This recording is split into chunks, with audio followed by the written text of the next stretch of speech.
episode 2, No Hipsters Pod. It's your host, Ronce.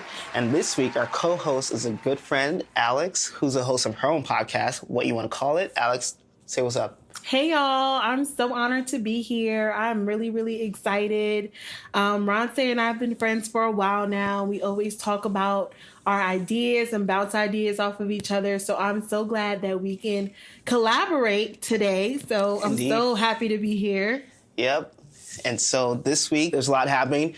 Of course, coronavirus is really, it's COVID-19. Not to go nerd at you people, but coronavirus. No, but really, so the virus is COVID-19, which is a coronavirus. But I think everyone just thinks, it's the first time most people heard the term. Yeah. So yeah, coronavirus is the big story this week, and a few other things, including like Andrew Gillum and all his escapades and other stuff like that.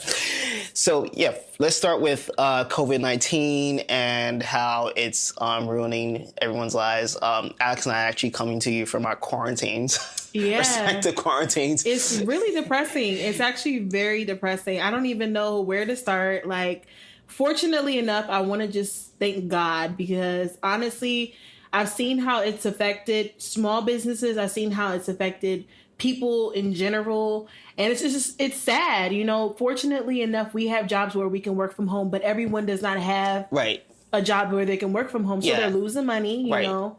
So a surprising amount of companies have actually chosen to pay people while they're at home. So I know Saks Fifth Avenue is doing that, and so is Intuit, which is the company that makes TurboTax, and a few other major companies are doing that. Mm-hmm. So I think some people are going to be fine, but a lot of other people have been laid off already. Mm-hmm. And it's affecting business everywhere. Yeah, so we're definitely heading towards a recession. So everyone, as a creative, up. it's affecting me a lot. In good ways and bad. I have more time to focus on, content and getting things out. And podcasting and all that good stuff. But also I'm an event curator, so it's affecting because my podcast is now on tour. So it's like I have to reschedule, push back dates. Like it's an inconvenience, but you always got to look for the bright side in things like this, because at this point, all the memes, Black Twitter, all of that, people are making jokes to keep from crying because this is sad. Yeah, it's definitely unlike anything we've ever seen. There's nothing we can compare it to. Yeah. So yeah, it's crazy. And also, I think the fact that a few famous people have been tested positive for the virus has made it a lot realer for a lot of people. KD just tested positive this week, along with 3 other Nets players. So that makes... and it's Tom Hanks and Rita Wilson, Idris Elba. And, actually, I'm so happy Idris Elba took the time to dispel all the rumors that Black people can't get COVID-19, because we certainly can. And so, it's definitely scary. And I think a lot of people are finding out that they're not introverts. Yeah. Just being locked down. Introverts are realizing that they're not necessarily introverts, and extroverts, some of them might realize they're actually introverts. Everybody's coming to a lot of self-realization right now. Right. So yeah, staying home with your own thoughts. Yeah, it's not a big deal. I will say that I'm an ambivert, so I can go either way. But myself too. I used to think that I was an extrovert until I started really valuing social detoxes. Like, there's times where I'm like, nah, bro, I can't go. And DC will actually make you, want that sometimes. So yeah, like sometimes you just kind of get away from everything. And I feel like I'm an ambivert too. I never even heard that word before. You're I welcome. used to be like, it depends on what day of the week you're talking to me. I might be extrovert today. I might be introvert tomorrow. So you never know. Right. Yeah. So yeah, that's what it is. So COVID-19 ruining our lives, and producing a lot of comedy as well. Even like actually the viral hit that we're both referencing is actually on the iTunes chart now, by DJ Marquis or Marquis.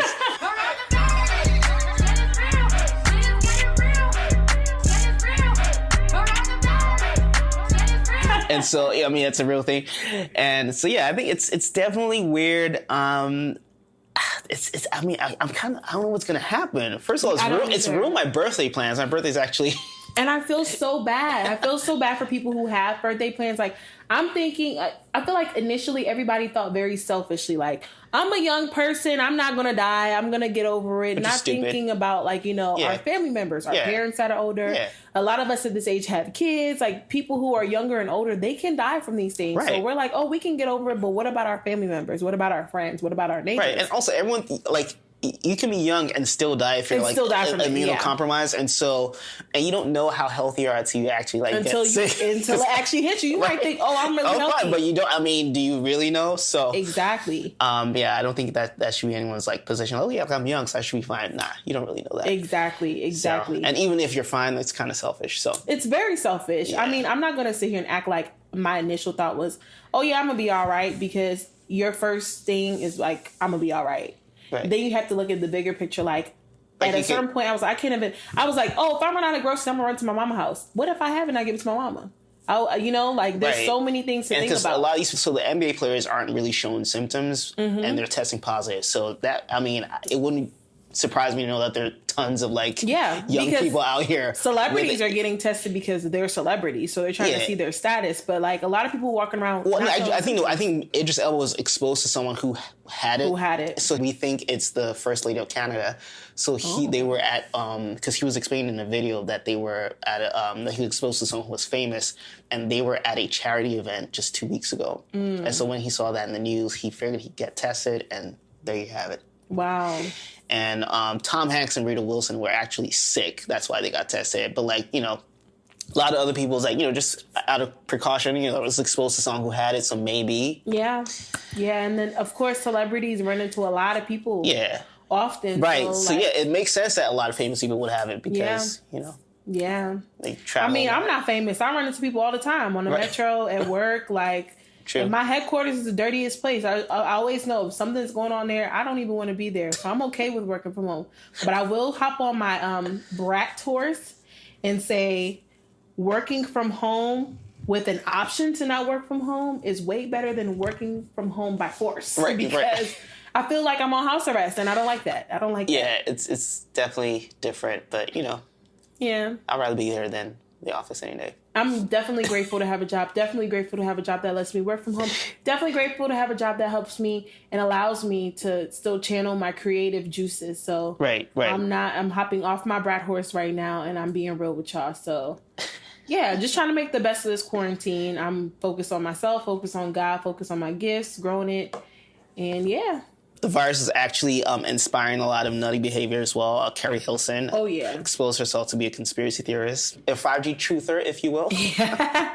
Which I think is very interesting because a lot of people were like, yeah, she lost a lot of sexy points. But Keri Hilson has actually been losing sexy points for a while now. But I wasn't going to be the one to say it because I'm not a man, so I don't just dish out the sexy points to women.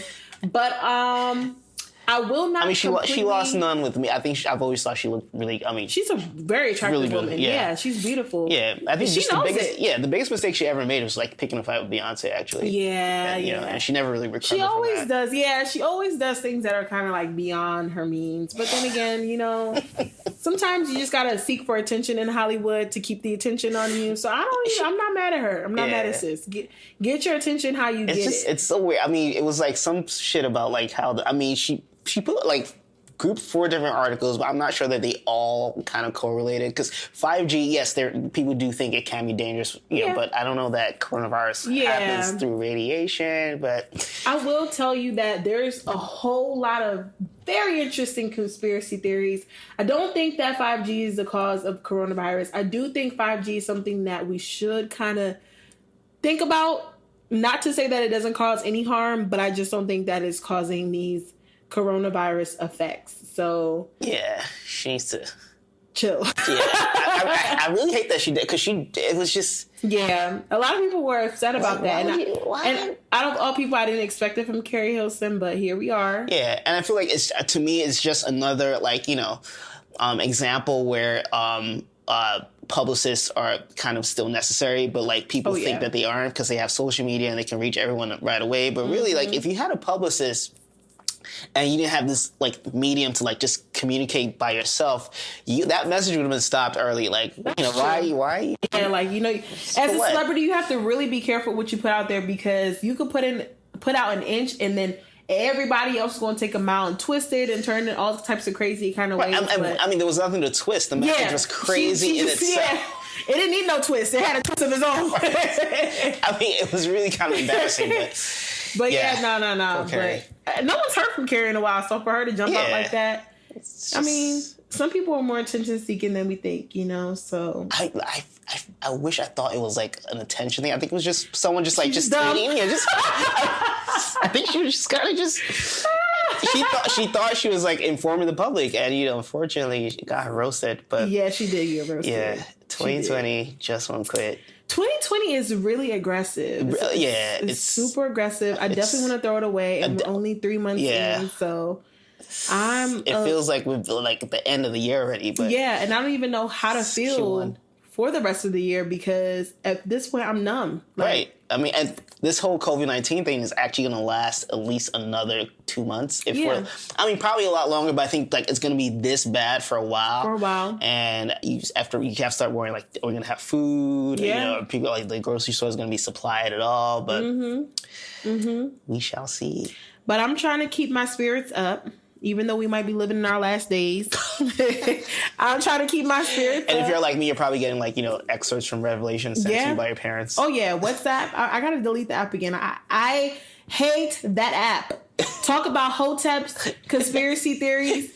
Like, WhatsApp is like the home for that. Like, my mom keeps sending me stuff every day. Like, look, the devil's so busy. I'm like, bruh, you got one more time to send me videos that are 1.5 hours about conspiracy theories. Like, bruh, I get it. We living in some wild times. I get it. So here we are. So another big topic was Andrew Gillum. So this was Friday of last week, I believe.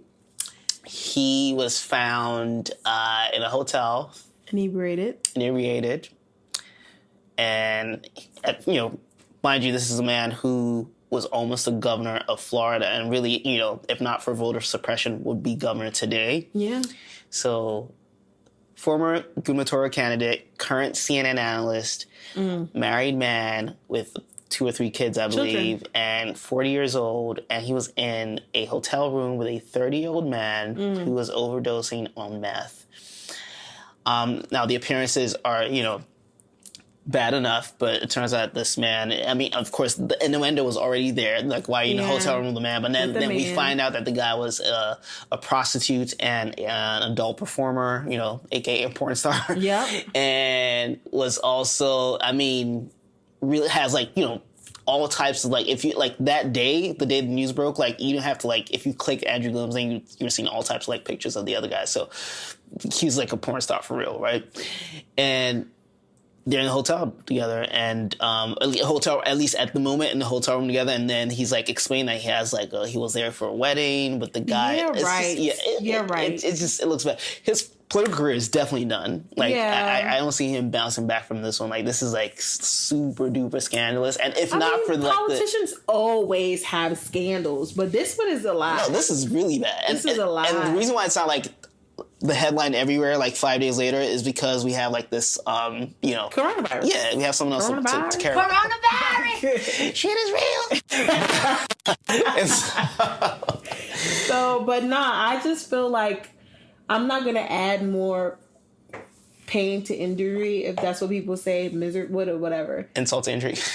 But that's bad. No, it's terrible. That's not a good look. It's kind of wild, though. You would think that someone who was that close to being governor would be, even if you're going to do, exactly. Even if you're going to do some other shit, but you'd be a bit more careful, because it's like that wasn't. He wasn't on his P's and Q's. Yeah, he was in Miami, number one, and so that's not like some small city. Like, so you're in Miami, and you were a former mayor in the state of Florida, so it's not like you're like people will like not recognize you. And he was apparently at like a popular hotel, so.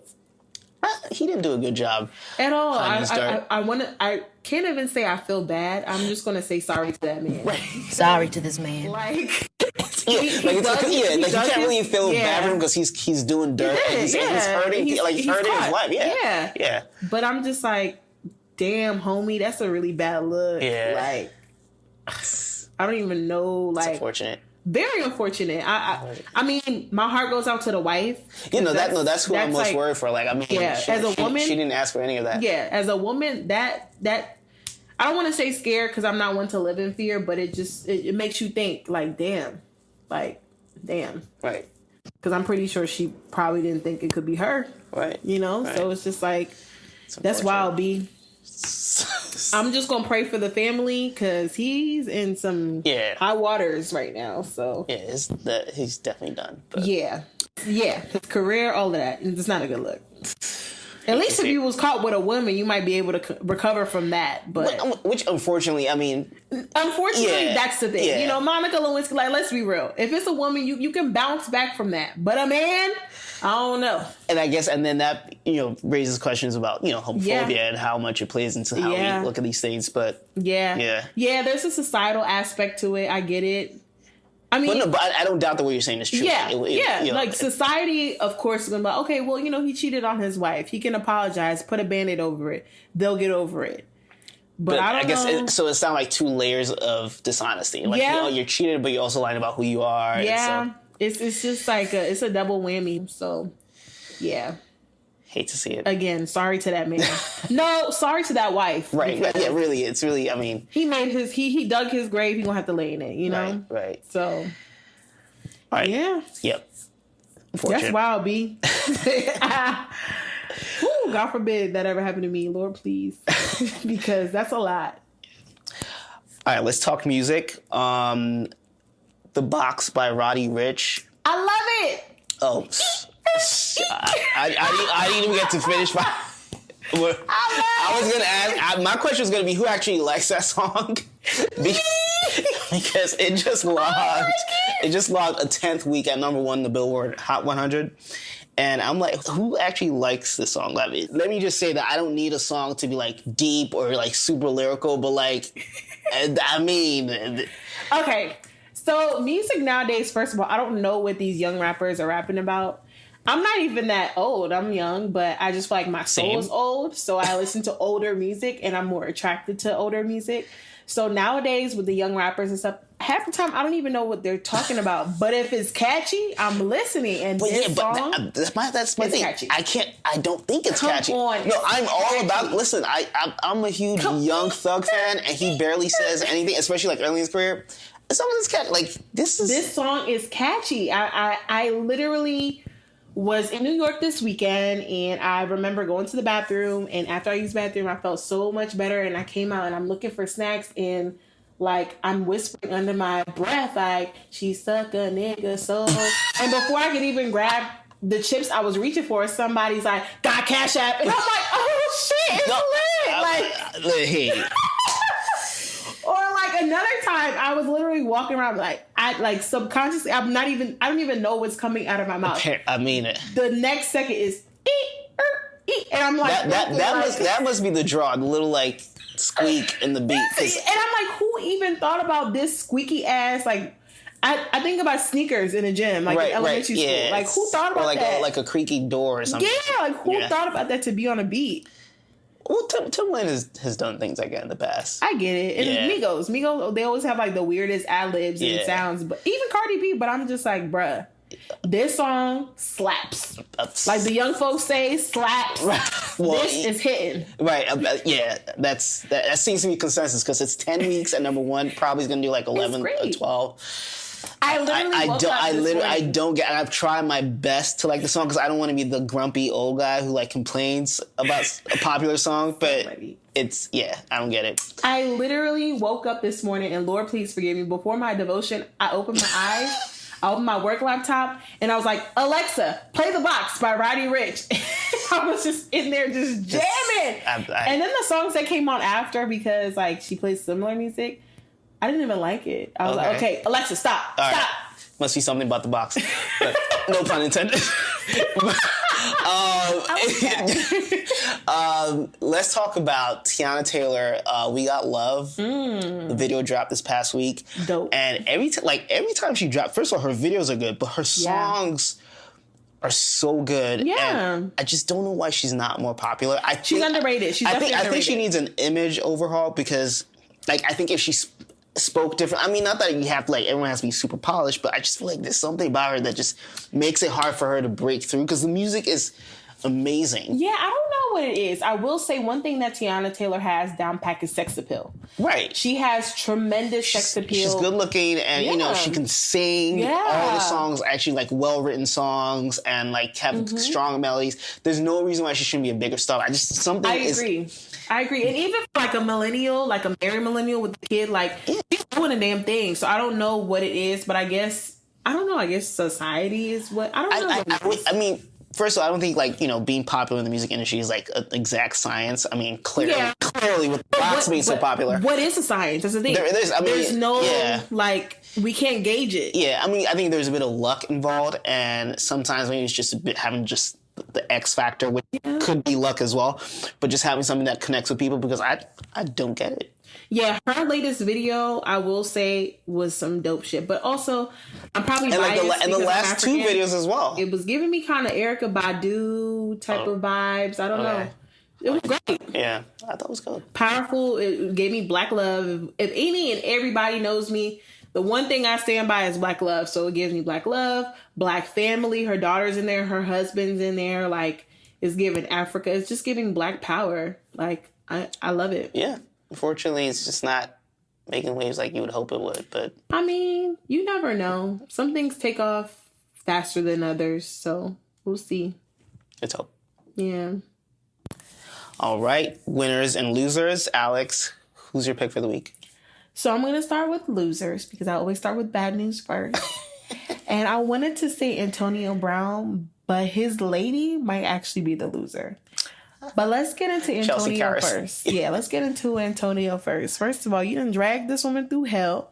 Announce how you're not doing anything or not being with any white woman again. So you borderline racist. Only to turn around and come back and tell everybody that you're marrying that woman.